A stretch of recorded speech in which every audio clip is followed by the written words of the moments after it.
recognize her from such shows as Over the River and Through the Woods. I'm sorry. This is Mary.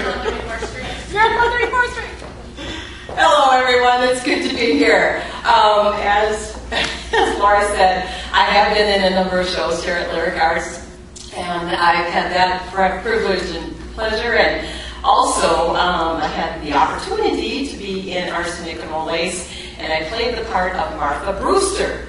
She's one of the crazy sisters in this show. How many people know Arsenic Old Lace? There are a few people that know. That's good. It's set back in 1941, and it centers around the home of Abby and Martha Brewster.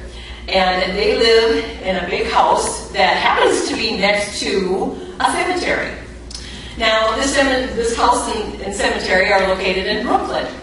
Now, these are two of the sweetest old ladies that you would ever want to meet. They're caring, they're thoughtful, they're giving, they're always doing something for charity work. They love their charity work. Anything that they can do, they're happy to do. The odd thing is, though, they've developed this very bad habit. They try to help out these older gentlemen who are lonely and all alone in the world, and basically they poison them. Now, you know, that's kind of frowned upon in the normal world.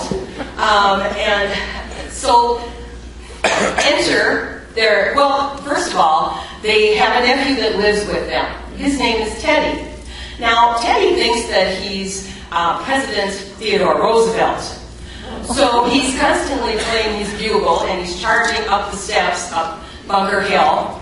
And the ladies have kind of engrossed him in whenever they have a yellow fever victim in the house. It's one of these gentlemen that they've put out of their misery. Teddy, he goes down to Panama Canal and buries the yellow fever victim. Now, where would you suppose the Panama Canal is? In the basement. So they have like 12 bodies down there in the basement, and counting. And they have one in the window seat, as we find out. Now, enter Mortimer Brewster, who is also a nephew. He's probably the sanest one in the whole house.